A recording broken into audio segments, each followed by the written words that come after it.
Question series देख लेते हैं मॉडर्न हिस्ट्री का, जो कि आने वाले किसी भी पीसीएस एग्जाम से या जनरल कंपटीशन जैसे railway, SSC, Bihar SSC, Bihar दरोगा, Bihar SSC inter level, graduate level एवं अन्य किसी भी पीसीएस या जनरल कंपटीशन में काफ़ी उपयोगी रहेंगे, क्योंकि ये आस्क क्वेश्चन है जो कि रिपीट होते रहते हैं। काफ़ी महत्वपूर्ण क्वेश्चन है। मॉडर्न हिस्ट्री का क्वेश्चन देखते हैं सीरीज। चलिए स्टार्ट करते हैं। गांधी जी को किसने सावधान किया था कि मुस्लिम धार्मिक नेताओं और उनके अनुयायियों के कट्टरपन को प्रोत्साहित न करें? तो मोहम्मद अली जिन्ना थे। डी आंसर हो जाएगा।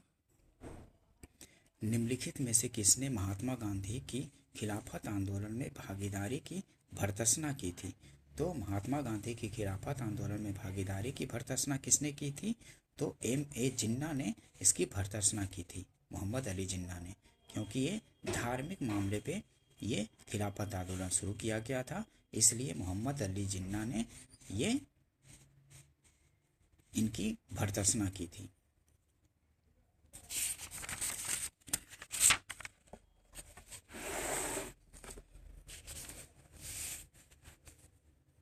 निम्नलिखित में से खिलाफत आंदोलन का परिणाम कौन था? तो खिलाफत आंदोलन का परिणाम कौन था? तो हिंदू मुस्लिम मतभेदों में कमी आई थी। ठीक है, ये आंसर हो जाएगा। हिंदू मुस्लिम मतभेदों में कमी आई थी, ये आंसर हो जाएगा।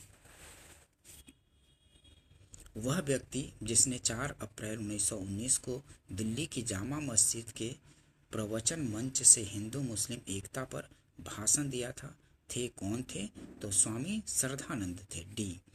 वह व्यक्ति जिसने 4 अप्रैल 1919 को दिल्ली की जामा मस्जिद के प्रवचन मंच से हिंदू मुस्लिम एकता पर भाषण दिया था, वे कौन थे? तो स्वामी श्रद्धानंद थे। डी आंसर हो जाएगा। कांग्रेस ने खिलाफत आंदोलन का समर्थन किया मुख्यतः खलीफा की पुनः स्थापना के लिए, ये सही है। खलीफा को हटाने के लिए, ये गलत हो जाएगा। खलीफा को हटाने के लिए नहीं, मुसलमानों की सहानुभूति प्राप्त करने के लिए, ये सही हो जाएगा। और कांग्रेस में जिन्ना को हाशिए पर लाने के लिए, ये नहीं, ये गलत हो जाएगा। तो 1 और 3 आंसर हो जाएगा। खलीफा की पुनः स्थापना के लिए और मुसलमानों की सहानुभूति प्राप्त करने के लिए कांग्रेस ने खिलाफत आंदोलन का समर्थन किया था। 1 और 3 सही हो जाएगा, ये आंसर हो जाएगा। ठीक है।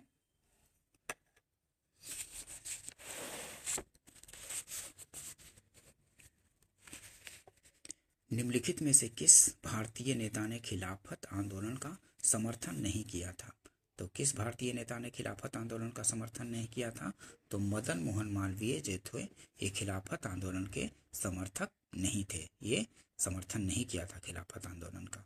बी आंसर हो जाएगा।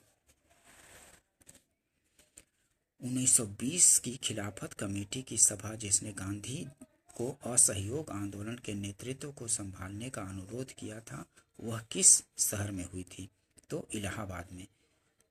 1920 की खिलाफत कमेटी की सभा जिसने गांधी को असहयोग आंदोलन के नेतृत्व को संभालने का अनुरोध किया था, वह किस शहर में हुई थी? तो इलाहाबाद में हुई थी। सी आंसर हो जाएगा। एक्सप्लेनेशन देख लेते हैं। गांधी जी ने 1920 में खिलाफत कमेटी को अंग्रेजी हुकूमत के खिलाफ असहयोग आंदोलन छेड़ने की सलाह दी। जून 1920 में खिलाफत कमेटी ने इलाहाबाद में इस सलाह को स्वीकार किया और गांधी जी को आंदोलन की अगुवाई करने का अधिकार सौंपा। सितंबर 1920 में कलकत्ता के विशेष अधिवेशन में लाला लाजपत राय की अध्यक्षता में असहयोग आंदोलन के प्रस्ताव को स्वीकार कर लिया गया। इस मिसाल में हम मुसलमानों को हिंदुओं से भिड़ा नहीं पाए। निम्नलिखित में से कौन सी एक घटना से एचिंसन के इस कथन का संबंध है? तो सी, खिलाफत और असहयोग आंदोलन 1919 से 22। ठीक है। इस मिसाल में हम मुसलमानों को हिंदुओं से भिड़ा नहीं पाए। निम्नलिखित में से कौन सी एक घटना से एचिंसन के इस कथन का संबंध है? तो खिलाफत और असहयोग आंदोलन 1919 से 22। एचिंसन की उक्ति कि उक्त टिप्पणी खिलाफत और असहयोग आंदोलन 1919 से 22 के संदर्भ में थी। ध्यातव्य है कि तुर्की के प्रश्न पर ब्रिटेन के प्रति आक्रोश ने मुसलमानों को हिंदुओं के समीप ला दिया था। मोहम्मद अली ने घोषणा की थी कि वह मुसलमान पहले हैं और भारतीय बाद में।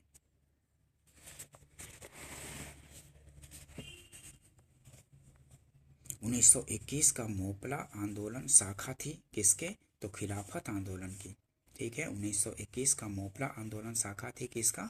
तो खिलाफत आंदोलन की शाखा है। इसको असहयोग आंदोलन से ये कंफ्यूज मत कीजिएगा, क्योंकि 1921 का मोपला आंदोलन शाखा किसका? तो ये क्वेश्चन पूछा जाता है बार बार खिलाफत आंदोलन से। ठीक है, निम्नलिखित में से किसने 1920 के नागपुर के भारतीय राष्ट्रीय कांग्रेस के अधिवेशन में असहयोग को प्रस्ताव को स्वीकार किया था? तो CR दास ने स्वीकार किया था। निम्नलिखित में से किसने 1920 के नागपुर के भारतीय राष्ट्रीय कांग्रेस के अधिवेशन में असहयोग के प्रस्ताव को प्रस्तावित किया था? असहयोग के प्रस्ताव को प्रस्तावित किसने किया था? तो CR दास ने प्रस्तावित किया था। 1920 के नागपुर के भारतीय राष्ट्रीय कांग्रेस के अधिवेशन में असहयोग के प्रस्ताव को प्रस्तावित किसने किया था? तो CR दास ने किया था। सितंबर 1920 में कलकत्ता में संपन्न भारतीय राष्ट्रीय कांग्रेस के विशेष अधिवेशन में महात्मा गांधी ने असहयोग के प्रस्ताव को प्रस्तावित किया था, जिसकी CR दास ने विरोध किया था। दिसंबर 1922 में नागपुर में संपन्न कांग्रेस के वार्षिक अधिवेशन में असहयोग प्रस्ताव पर व्यापक चर्चा हुई तथा इसका अनुसमर्थन किया गया। नागपुर अधिवेशन में असहयोग प्रस्ताव CR दास ने ही प्रस्तुत किया था। ठीक है, नागपुर अधिवेशन में CR दास ने ही असहयोग के प्रस्ताव को प्रस्तावित किया था। पहले जब कलकत्ता में हुआ था वहाँ विरोध किया गया था। ठीक है, किनके द्वारा?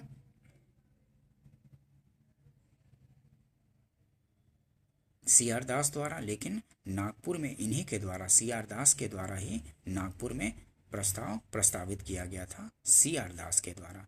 ये मुद्दा उस समय चुनाव का था, तो चुनाव में भाग लेने के वजह से वो मतलब कि बोल रहे थे कि चुनाव में भाग लेते हैं, लेकिन गांधी जी उसके समर्थक नहीं थे। लेकिन उस समय जब चुनाव हो गया था तो फिर वो मुद्दा नहीं रहा, तो नागपुर में इनके द्वारा, CR दास द्वारा प्रस्तावित किया गया था असहयोग के प्रस्ताव को। भारतीय राष्ट्रीय कांग्रेस ने पहला असहयोग आंदोलन किस वर्ष शुरू किया गया? तो 1920 में भारतीय राष्ट्रीय कांग्रेस ने पहला असहयोग आंदोलन किस वर्ष में शुरू किया था? तो 1920 में शुरू किया था असहयोग आंदोलन। भारतीय राष्ट्रीय कांग्रेस ने असहयोग आंदोलन किस वर्ष प्रारंभ किया था? तो 1920 में किया था। भारतीय राष्ट्रीय कांग्रेस ने असहयोग आंदोलन किस वर्ष प्रारंभ किया था? तो 1920 में प्रारंभ किया था असहयोग आंदोलन। महात्मा गांधी द्वारा चलाया गया प्रथम जन आंदोलन कौन सा था? प्रथम जन आंदोलन महात्मा गांधी द्वारा कौन चलाया गया था? तो असहयोग आंदोलन। ए हो जाएगा आंसर, असहयोग आंदोलन। जन आंदोलन पहला असहयोग आंदोलन था, महात्मा गांधी द्वारा चलाया गया। खिलाफत के प्रश्न पर असहयोग आंदोलन कब शुरू हुआ था? खिलाफत के प्रश्न पर असहयोग आंदोलन कब शुरू हुआ था? तो 1920 में शुरू हुआ था। बी आंसर हो जाएगा। गांधी जी ने असहयोग आंदोलन कब प्रारंभ किया? तो 1920 हो जाएगा। ए आंसर हो जाएगा। कितने बार रिपीट हुआ है ये क्वेश्चन?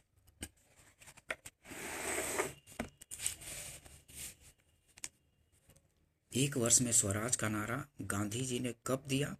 एक वर्ष में स्वराज का नारा गांधी जी ने कब दिया था? तो असहयोग आंदोलन के समय में दिया था कि एक वर्ष तक अगर ये आंदोलन चलता है तो एक वर्ष में ही स्वराज मिल जाएगा। तो असहयोग आंदोलन के समय में दिया था। ठीक है, बी आंसर हो जाएगा। एक वर्ष में स्वराज का नारा असहयोग आंदोलन के समय। ठीक है, याद रखिएगा, काफ़ी ही इंपॉर्टेंट क्वेश्चन है, बार बार रिपीट होते हैं। एक वर्ष के भीतर स्वराज की प्राप्ति लक्ष्य था किसका? तो असहयोग आंदोलन का। डी आंसर हो जाएगा। एक वर्ष के भीतर स्वराज की प्राप्ति लक्ष्य था असहयोग आंदोलन का। डी आंसर हो जाएगा। निम्नलिखित कथनों में से कौन सा असहयोग आंदोलन के संबंध में सही नहीं है? तो ए जिन्ना ने इस आंदोलन का समर्थन किया था, ये गलत हो जाएगा। मोहम्मद अली जिन्ना ने असहयोग आंदोलन का समर्थन नहीं किया था, यहाँ लिखा है किया था, ये गलत हो जाएगा। और देख लेते हैं ऑप्शन। इस आंदोलन की अवधि 1920 से 22 तक थी। 1 वर्ष के भीतर स्वराज की प्राप्ति इसका लक्ष्य था, ये भी सही, ये भी सही। इसमें बहिष्कार की योजना थी, ये भी सही। ठीक है, डी गलत हो जाएगा, डी ही आंसर हो जाएगा। नीचे कथनों पर ध्यान दीजिए। असहयोग आंदोलन से कांग्रेस सर्वप्रथम जन आंदोलन बनी, कांग्रेस सर्वप्रथम जन आंदोलन बनी। ठीक है, असहयोग आंदोलन से कांग्रेस सर्वप्रथम जन आंदोलन बनी, सही है। हिंदू मुस्लिम एकता में वृद्धि हुई, ठीक है, ये भी सही है। जनता के मन से ब्रिटिश शक्ति का भय हट गया, जनता के मन से ब्रिटिश शक्ति का भय हट गया इस दौरान, ये भी सही है। ब्रिटेन की सरकार भारतीयों को राजनीतिक रियायतें देने को राजी हुई, ब्रिटेन की सरकार भारतीयों को राजनीतिक रियायतें देने को राजी हुई, ये गलत है, राजनीतिक रियायत देने के लिए राजी नहीं हुई थी। ये तीनों सही होगा, 1, 2 और 3 सही। कांग्रेस सर्वप्रथम जन आंदोलन बनी, ठीक है, असहयोग आंदोलन के दौरान ही। हिंदू मुस्लिम एकता, क्योंकि इसी समय खिलाफत आंदोलन चल रहा था और गांधी जी द्वारा समर्थन किया गया था, तो हिंदू मुस्लिम एकता स्थापित हुई थी, वृद्धि हुई। जनता के मन से ब्रिटिश शक्ति का भय हट गया, तो 1, 2, 3 सही है, बी आंसर हो जाएगा। ब्रिटिश सरकार ने महात्मा गांधी को जो उपाधि दी थी जिसे उन्होंने असहयोग आंदोलन में वापस कर दिया, वह कौन सी थी? तो कैसर-ए-हिंद की उपाधि असहयोग आंदोलन के दौरान महात्मा गांधी ने वापस कर दी थी, भी आंसर हो जाएगा। ब्रिटिश सरकार ने महात्मा गांधी को जो उपाधि दी थी जिसे उन्होंने असहयोग आंदोलन में वापस कर दिया, वह कौन थी? कैसर-ए-हिंद की उपाधि वापस कर दी थी महात्मा गांधी ने असहयोग आंदोलन के दौरान। निम्न में से किसने असहयोग आंदोलन के दौरान अपनी वकालत छोड़ दी थी? तो चित्तरंजन दास थे, उन्होंने असहयोग आंदोलन के दौरान अपनी वकालत छोड़ दी थी, डी आंसर हो जाएगा। निम्नलिखित में से किसने असहयोग आंदोलन को समर्थन दिया परंतु इसके परिणाम नहीं देख सके थे? तो बाल गंगाधर तिलक जो थे वो असहयोग आंदोलन को समर्थन दिए थे, लेकिन इसका परिणाम नहीं देख सके थे, क्योंकि इनकी उस समय 1 अगस्त 1920 को ही मृत्यु हो गई थी। उसी समय इनकी मृत्यु हो गई थी 1 अगस्त 1920 को, और उसी दिन असहयोग आंदोलन शुरुआत हुआ था। ठीक है, तो यही बाल गंगाधर तिलक हो जाएगा, ये आंसर हो जाएगा। किस क्षेत्र में राहुल शांतकृत्यान 1920 के असहयोग आंदोलन में सक्रिय थे? किस क्षेत्र में राहुल शांतकृत्यान 1920 के असहयोग आंदोलन में सक्रिय थे? तो छपरा में थे। किस क्षेत्र में राहुल शांतकृत्यान 1920 के असहयोग आंदोलन में सक्रिय थे? तो छपरा में थे, ये आंसर हो जाएगा। निम्नलिखित में से कौन चौरी चौरा कांड की वास्तविक तिथि थी? तो चौरी चौरा कांड की वास्तविक तिथि 5 फरवरी 1922 थी, 5 फरवरी 1922 थी। उत्तर प्रदेश वाले यूपी पीसीएस में 4 फरवरी को माना जाता है, 4 फरवरी 1922 को, क्योंकि वहाँ के गजट में 4 फरवरी का दिन वहाँ वास्तविक तिथि हुआ है, लेकिन ऐसे 5 फरवरी 1922 वास्तविक तिथि थी चौरी कांड की। ठीक है, चौरी चौरा किस जनपद में स्थित है? चौरी चौरा किस जनपद में स्थित है? तो उत्तर प्रदेश के गोरखपुर में स्थित है, याद रखिएगा, बी उत्तर प्रदेश के गोरखपुर में चौरी चौरा स्थित है, जहाँ की चौरी चौरा कांड हुआ था 5 फरवरी 1922 को। किस घटना के कारण गांधी जी ने असहयोग आंदोलन नॉन कोऑपरेशन मूवमेंट वापस लिया था? तो याद है आप लोगों को, बी चौरी चौरा कांड कब हुआ था? 5 फरवरी 1922 को। 5 फरवरी 1922 को हुए चौरी चौरा कांड से क्षुब्ध होकर महात्मा गांधी ने असहयोग आंदोलन वापस ले लिया। 12 फरवरी 1922 को बारदोली में हुई कांग्रेस की बैठक में आंदोलन को स्थगित करने का निर्णय लिया गया। आंदोलन समाप्त करने के अपने निर्णय के बारे में गांधी जी ने यंग इंडिया में लिखा कि आंदोलन हिंसक होने से बचाने के लिए मैं हर एक अपमान, हर एक यंत्रणापूर्ण बहिष्कार, यहाँ तक कि मौत भी सहने को तैयार हूँ। ठीक है, क्योंकि हिंसक हो गया था आंदोलन, इस वजह से चौरी चौरा कांड के बाद असहयोग आंदोलन को गांधी जी द्वारा वापस ले लिया गया 12 फरवरी 1922 को। ठीक है, महात्मा गांधी ने असहयोग आंदोलन स्थगित कर दिया क्योंकि चौरी चौरा में हिंसा भड़क उठी थी। ठीक है, डी आंसर हो जाएगा। महात्मा गांधी ने 1922 में असहयोग आंदोलन क्यों वापस ले लिया था? तो चौरी चौरा में हुई हिंसा के कारण महात्मा गांधी ने असहयोग आंदोलन वापस ले लिया था। ठीक है, किस घटना के बाद महात्मा गांधी ने असहयोग आंदोलन को अपनी हिमालय जैसी भूल बताई थी? किस घटना के बाद महात्मा गांधी ने असहयोग आंदोलन को अपनी हिमालय जैसी भूल बताई थी? तो चौरी चौरा कांड के कारण। ठीक है, चौरी चौरा कांड। किस घटना के बाद महात्मा गांधी ने असहयोग आंदोलन को अपनी हिमालय जैसी भूल बताई थी? तो ए आंसर हो जाएगा चौरी चौरा। ठीक है, अगर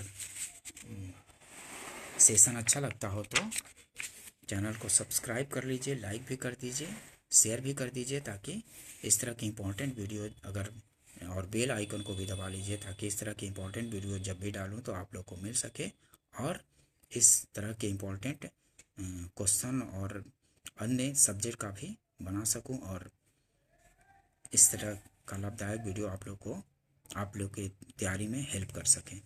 ठीक है, आगे देखते हैं। चौरी चौरा की घटना के समय महात्मा गांधी कहाँ थे? तो बारदोली में थे। चौरी चौरा की घटना के समय महात्मा गांधी कहाँ थे? तो डी आंसर हो जाएगा, बारदोली में थे।